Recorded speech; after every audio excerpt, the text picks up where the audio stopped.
திருக்கார்த்திகை கொண்டாடுவதற்கான காரணங்கள் என்ன என்று உங்களுக்கு தெரியுமா? பொதுவாக திருக்கார்த்திகை தோன்றுவதற்கு 2 விதமான காரணங்கள் சொல்லப்படுகின்றன. அதில் ஒன்று என்னவென்றால், ஒருமுறை உமாதேவி சிவனின் கண்களை விளையாட்டாக கைகளால் மறைத்துள்ளார். அப்போது இந்த பிரபஞ்சமே இருள்மயமானது. உயிர்கள் அனைத்தும் துயரில் ஆழ்ந்தன. இந்த செயலால் தேவிக்கு பாவம் உண்டானது. இதனால் விமோச்சனம் தேடி காஞ்சிபுரம் சென்று சிவனை நோக்கி தவத்தில் ஆழ்ந்தார் உமாதேவி. இறைவனும் தேவிக்கு காட்சியளித்து திருக்கார்த்திகை நாளில் திருவண்ணாமலை வரும்படி அருள் புரிந்தார். தேவியும் அண்ணாமலையில் உள்ள பவளக்குன்று மலையில் இருந்த கௌதம் மகரிஷி உதவியுடன் பர்ணசாலை அமைத்து தவம் செய்தார். பௌர்ணமி சந்திரன் கார்த்திகையில் சஞ்சரிக்கும் வேளை வந்தது.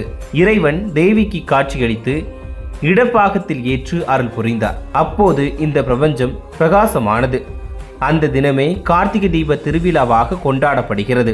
இந்த திருக்கார்த்திகை விழா பிறந்ததற்கு மற்றொரு காரணமும் சொல்லப்படுகிறது. ஒரு சமயம் திருக்கைலாயத்தில் பரமேஸ்வரனும் அம்பிகையும் எழுந்தருளி இருக்கும் போது அங்கே நெய்யிட்ட திருவிளக்கு ஒன்று எரிந்து கொண்டிருந்தது. விளக்கு ஒளி இழக்கும் தருணம் எலி ஒன்று அங்கு வந்தது. நெய்யின் வாசனை அறிந்து அதை உண்ண நினைத்து திரியை இழுத்தது. தூண்டி விடப்பட்டதால் தீபம் பிரகாசமாக எரிந்தது. ஒளி மிகுந்ததனால் எலி ஓட ஆரம்பித்தது. ஒளியை தூண்டிய எலிக்கு இறைவன் அருள் கிடைத்தது. எலிக்கு இறைவன் மானிட பிறவி கொடுத்தார்.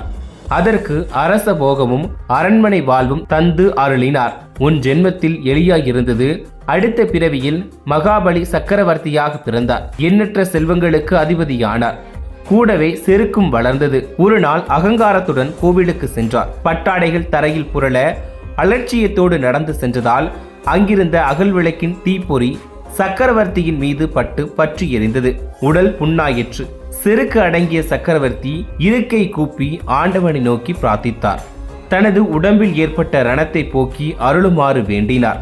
தீப்பொறியால் ஏற்பட்ட ரணத்திற்கு நாள்தோறும் கோவிலில் தீப வரிசைகளை ஏற்றி தொழுது கொண்டு வா, காலப்போக்கில் உன் நோய் நீங்கும் என்று இறைவன் அசரீரியாக சொல்ல மன்னன் மகிழ்ச்சி அடைந்தான். நாள்தோறும் கோவிலுக்கு சென்று வரிசையாக நெய் தீபங்கள் ஏற்றி வழிபட்டான். இவ்வாறு திருவிளக்கு ஏற்றி வந்த காலத்தில் கார்த்திகை மாதம் கிருத்திகை நட்சத்திரம் கூடிய பௌர்ணமி திதியில் இறைவன் திருவுள்ளம் இறங்கியது.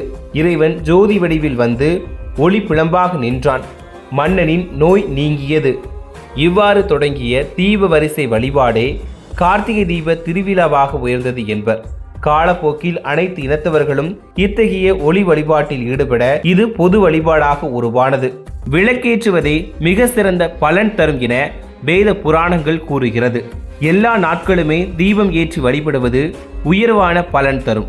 இருந்தாலும் கார்த்திகை மாதத்தில் ஆலயங்களில் தீபம் ஏற்றி வைப்பதும் இல்லத்தில் 2 வேளைகளில் விளக்கேற்றுவதும் எல்லா மங்களங்களையும் தந்து வாழ்வை ஒளிமயமாக்கும். தினமும் விளக்கேற்ற இயலாதவர்கள் துவாதசி, சதுர்த்தசி, பௌர்ணமி ஆகிய 3 தினங்களில் மட்டுமாவது கண்டிப்பாக தீபம் ஏற்ற வேண்டும்.